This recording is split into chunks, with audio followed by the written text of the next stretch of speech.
إذا ما طلعت معكم شوربة الفطر الكريمية الناعمة وهالقوام بعد ما تشوفوا هالفيديو تعالوا حاسبون. اليوم رح نعمل شوربة الفطر من غير كريمة طبخ وباستخدام مكونات بسيطة بس النتيجة طعمة ولا أطيب. يلا نبلش خطوة بخطوة.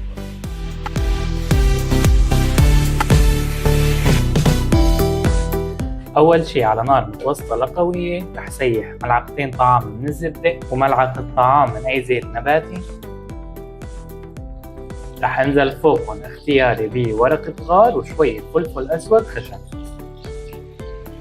هلق رح انزل ببصل مقطع على شرائح و200 جرام من الفطر الفريش المغسول والمقطع على شرائح بهالشكل.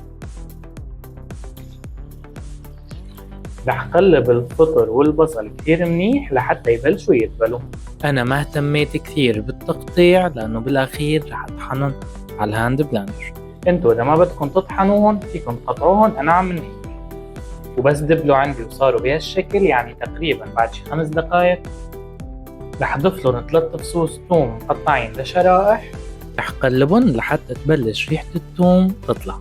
بعد هيك رح ضيف 3 ملاعق طعام من الطحين قلبهم شوي صغيرة لحتى يصيروا عندي بهالشكل.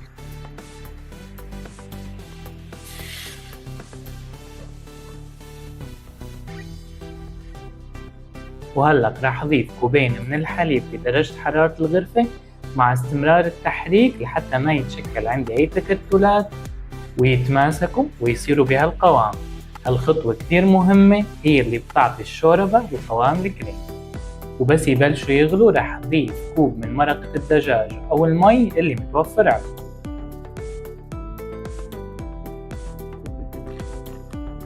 وبس بلشوا يغلوا رح هدي النار تحتهم على الاخير ورح اضيف البهارات: نص ملعقة من الثوم البودرة ونصف ملعقة صغيرة من البصل البودرة، نصف ملعقة صغيرة من البابريكا، رشة زنجبيل مطحون وشوية زعتر بري.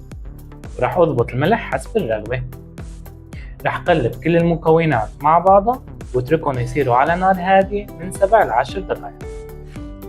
وهيك الشوربة عندي استوت. ولو انتو مثلي بتحبوا الدسم اكتر فيكن تضيفوا 50 جرام من الجبنة الموتزاريلا وتضلكن عم بتحركوا لحتى تذوب. رح تعطي طعم ونكهة غنية. وهلق كخطوة اختيارية اذا انتو بتحبوا يكون قوام الشوربة كريمي وانعم اكتر فيكن تستخدموا الهاند بلندر وتطحنوا الشوربة على حسب رغبتكن والقوام اللي بتفضلوه، او فيكن تتركوها من غير طحن. تمام، كل وحدة لها قوام مختلف بس طعم واحد.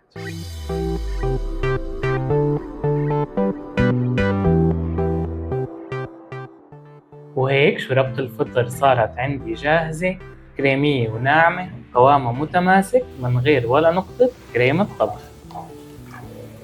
طعمها غني وبيفتح النفس. جربوها وقدموها وهي سخنة مع خبز محمص أو لوحدة ورح تدعوا. أنا أسامة وهي وصفتنا لليوم. إذا جربتوها خبروني رأيكم في التعليقات ولا تنسوا الاشتراك في القناة وتفعلوا زر الجرس ليصلكم كل جديد من وصفاتي. صحة وهنا.